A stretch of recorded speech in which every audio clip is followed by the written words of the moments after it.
నమస్తే, welcome to Sakshi exclusive. Hi friends, super news. దేశంలో ప్రతి పౌరుడికి 30,000 రూపాయలు ఉచితంగా ఇవ్వబోతున్నారు.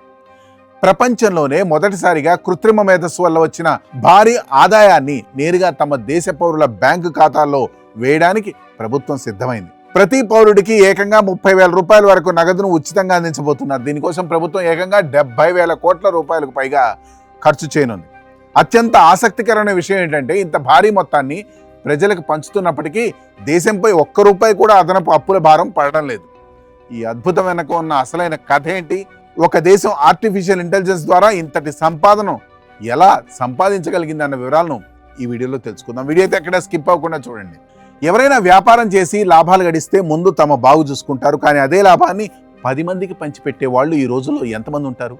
కానీ అదే ఓ దేశం తమ ప్రజలకు వచ్చిన లాభాలు పంచితే ఎలా ఉంటుంది? ఓసారి ఆలోచించండి. గత కొద్ది కాలంగా ప్రపంచవ్యాప్తంగా ఆర్టిఫిషియల్ ఇంటెలిజెన్స్ సృష్టిస్తున్న సంచలనం అంతా ఇంత కాదు. ఓపెన్ ఏఐ, గూగుల్, మైక్రోసాఫ్ట్ వంటి దిగ్గజ టెక్ సంస్థలు ఏఐ మోడల్ను తయారు చేస్తున్నాయి. కానీ ఈ అధునాతన సాంకేతికత పనిచేయడానికి అత్యంత శక్తివంతమైన సెమీ కండక్టర్ చిప్స్ అవసరం. ప్రపంచానికి అవసరమైన అత్యుత్తమ మైక్రో చిప్లను తయారు చేయడంలో తైవాన్ దేశానికి తిరిగే లేదు. ప్రపంచంలో తయారయ్యే అత్యాధునిక చిప్లలో అత్యధిక శాతం కేవలం తైవాన్ పరిశ్రమల నుండే ఉత్పత్తి అవుతున్నాయి. ఒక చిన్న ద్వీప దేశం ఇప్పుడు ప్రపంచం మొత్తం తన వైపు ఆశ్చర్యంగా చూసేలా చేస్తోంది. ఎందుకంటే అంతటి సంచలన నిర్ణయం తీసుకున్న దేశమే తైవాన్. ప్రపంచవ్యాప్తంగా ఏఐ విప్లవం ఊపందుకోవడంతో తైవాన్ సెమీ కండక్టర్ల పరిశ్రమలకు ఆర్డర్లు వెల్లువెత్తాయి. ఊహించని రీతిలో కంపెనీల ఆదాయం పెరిగింది.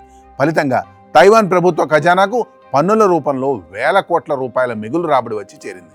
ఆర్థిక నిపుణులు ఊహించిన దానికంటే ఆ దేశ ఆర్థిక వ్యవస్థ ఎన్నో రెట్లు బలంగా ఎదిగింది.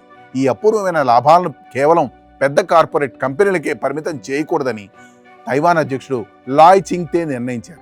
దేశం సాధించిన సాంకేతిక పురోగతి ఫలితాలు నేరుగా సామాన్య ప్రజలకు చేరాలని ఆయన భావించారు.